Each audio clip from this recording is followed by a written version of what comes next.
What's up, YouTube? Timmy's here. Now, Apple TV has been putting out some really great content over the number of years, whether they're movies, series, and all. Now, unlike Netflix and Amazon, where I did separate, where I made one video talk about Amazon movies coming out, the other talk about Amazon series. I'm actually just gonna kill two birds with one stone and just talk about the Apple content coming out, whether they're movies, series. All right. First up is the Apple movies from Apple coming out. All right. The films from Apple that is set for release. The first one is actually a movie called The Gorge, which is from director Scott Derrickson, who gave us movies such as The Black Phone, Doctor Strange. This actually comes out in February, starring Miles Teller, Anna Taylor Joy, where two elite snipers are assigned to a mysterious mission to guard either side of the deep and impenetrable gorge without knowing what actually lies beneath them. This does look intriguing. I like Miles Teller. I like Anna Taylor Joy, so hopefully it's a good one. Now we also got F1, which is actually coming from Warner Brothers and Apple in June. This is of course the racing car film starring Brad Pitt, and it does look intriguing. Of course Joseph Kosinski, who gave us Top Gun Maverick, is the direct behind this. It's supposed to be very expensive to make. The racing stuff looks realistic. I'm really excited for this. I'm hoping it's a good one. I like Brad Pitt. Kerry Condon's in this. Javier Bardem. I have some major hope for this one. All right. Now, other films coming from Apple this year, we got Awe of You, which stars Brett Goldstein from Ted Lasso and Shrinking. He was great in this season, Shrinking, by the way. He looks so different without facial hair, by the way. I'm like, when I saw him pop up without facial hair, I'm like, wait, is that the guy from Ted Lasso? Like, he knows how to shave there. But anyway, you also got Amuga and Poots. When of course a new test matching soulmates together comes between two best friends. They spend the next 12 years trying to resist the urge to disrupt their past. Their loves have taken despite the undeniable feelings they belong together. That does sound intriguing. Of course, Brett Goldstein I really like, so could be cool.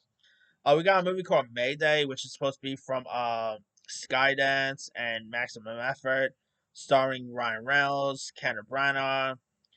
This is actually from the director John Goldstein and John Francis Daly, who just gave us Dungeons and Dragons like 2 years ago. So I don't know. This could be interesting. I don't know what's supposed to be about, but I like Ryan Reynolds. I like Kenneth Branagh. So whatever this is about, I'll give it a go.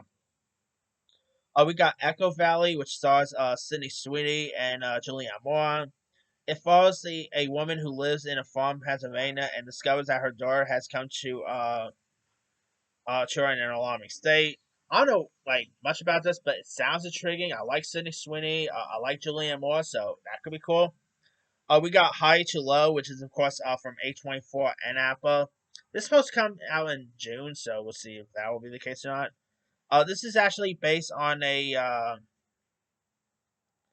1963 film from uh from a 1963 film here, Japanese film. So uh, again, it's supposed to have Denzel Washington, Ice Spice is in this, Jeffrey Wright, ASAP Rocky. I don't know, sounds like it'd be pretty cool. It's of course a remake of a Akira Kurosawa film from 1963. So hey, you got Spike Lee, Denzel, Ice. I really quite like Ice Spice, by the way. So I don't know, whatever this is supposed to be about, sign me up with this one. We got The Fountain of Youth, which is the new Guy Ritchie film, starring Natalie Portman, John Krasinski, Domino Gleeson, where a pair of estranged siblings team up and embark on a journey to find the fame of Fountain of Youth. That could be interesting to check out. I like Guy Ritchie, so this could be good.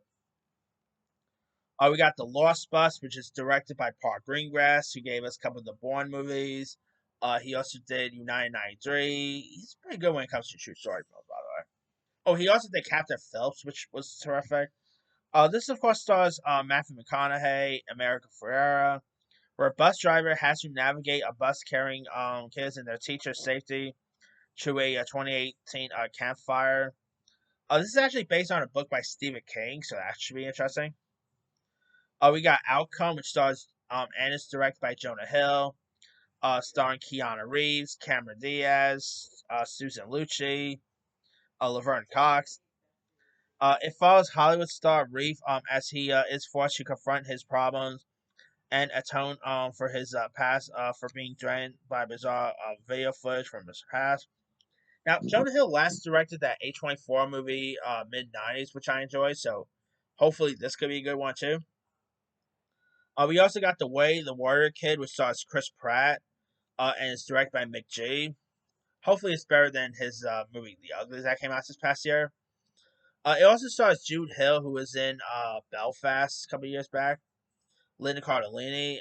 This is about a bullied kid who named Mark who learns to find his inner warrior over one summer with the help of his Navy SEAL uncle, played by Chris Pratt.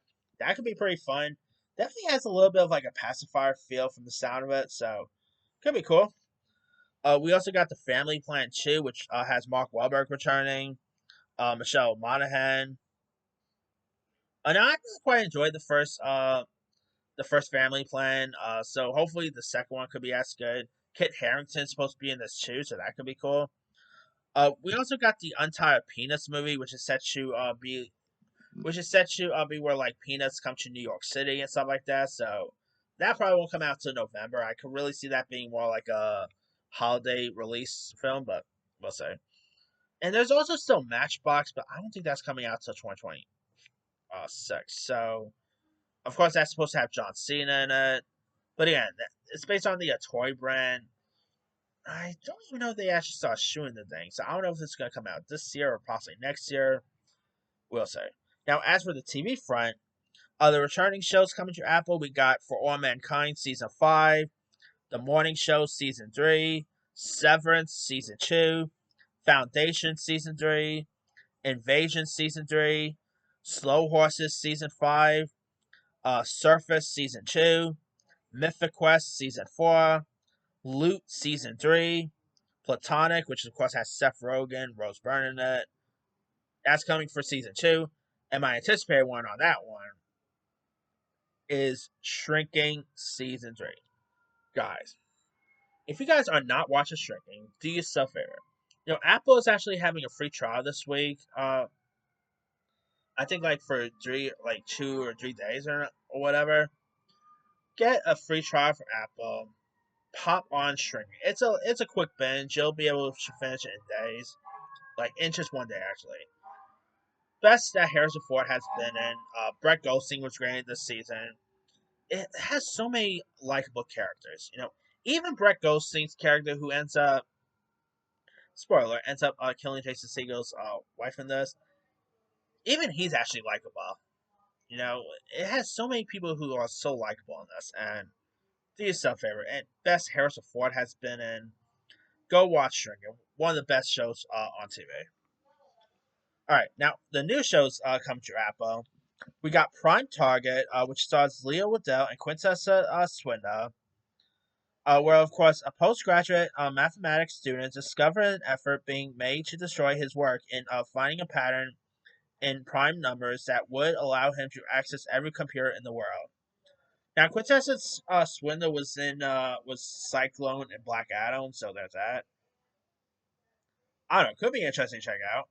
We got Dope Thief, which stars Brian Tyree Henry, where two Philadelphia friends who pose as DEA agents to rob a house face the consequences of their actions when it turns out they robbed a large narcotics operation.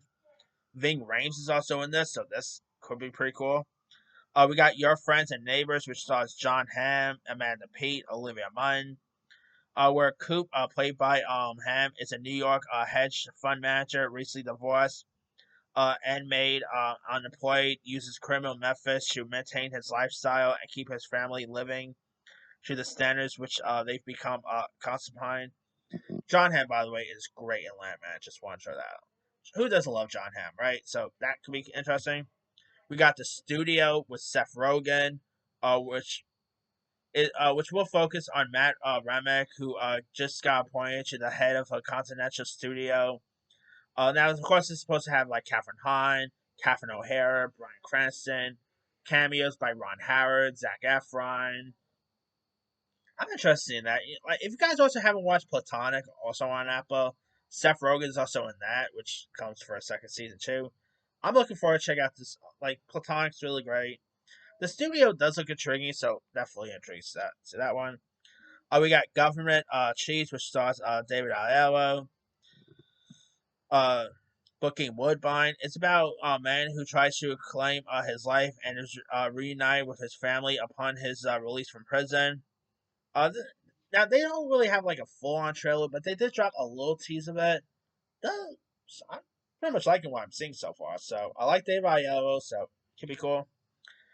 Chief of War, which stars Jason Momoa, who of course did the Apple show C, which was like one of Apple's first series, like for TV.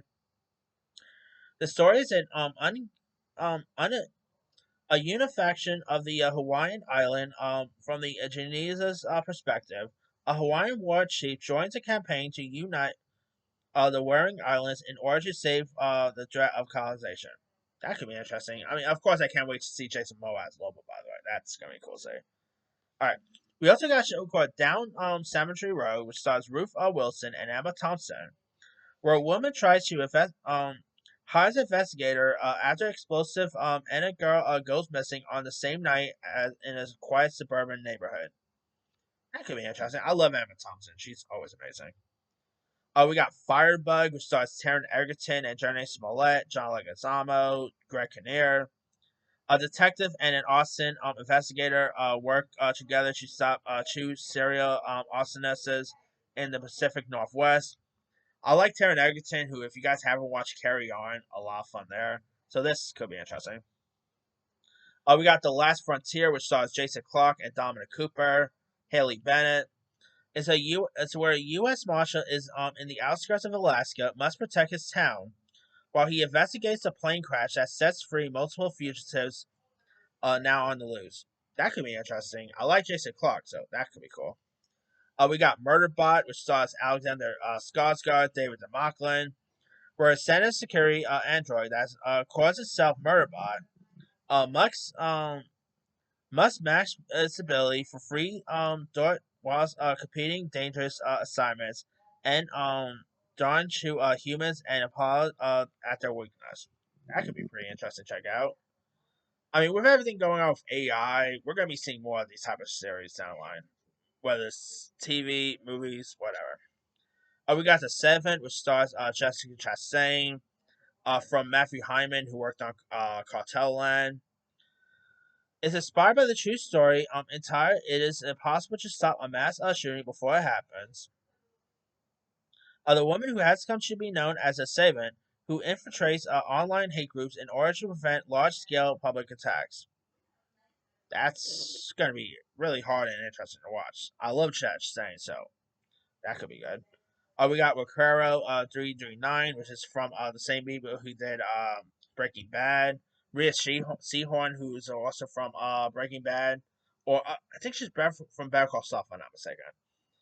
This is, of course, set in the present day in New Mexico that facing a rut change away from the world as it's known. That could be interesting. We got Margot's Got Money Troubles, which stars Elle Fanning, Nicole Kidman, Michelle Pfeiffer, where a young mother finds herself struggling to make ends meet when her estranged father offers help, and she starts I don't know if I should say the word because I don't know how YouTube feels about it, but OF account. You guys know what OF probably stands for. Using his advice from pro wrestling. I don't know, could be interesting. I like Elle Fanning, who, by the way, is great in A Complete Unknown, so she's always good. We got Neuromancer, which stars Callum Turner, Breonna Middleton, where a damaged hacker named Case thrusts into a digital espionage and high stakes crime with Molly, pulling a heist on corporate dynasty. That could be interesting to check out. We got Rambler and the Birdie, where which is actually a golf series which has Owen Wilson in it. Mark Maron, Judy Greer, Timothy Oliphant, where a long washed up professional golfer turns towards a rising young star in the game to turn things around. Great year for golf, by the way. Like we got Happy Gilmore 2, Will Ferrell golf series coming to Netflix. Now we got this. Is golf making a comeback? I don't know, but I don't know. This could be interesting. Owen Wilson is of course coming off of the TV show Loki, so nice to see him back on TV here. So I don't know. This could be interesting to see. So that could be cool. Last but not least, we got Side Quest, which is like a spin-off, if you will, of Mythic Quest. Which I don't know, that could be interesting. But obviously, I cannot wait for Rambler, Shrinking's new season. Lots of cool stuff to look forward to at Apple. Anyway, let me let you guys. What Apple movies or series are you excited for to check out in 2025? Are you excited for the return of Shrinking? Are you looking forward to check out F1, Rambler, etc.? Drop comments below. Don't forget to like, subscribe, hit that bell for notification. This is Serious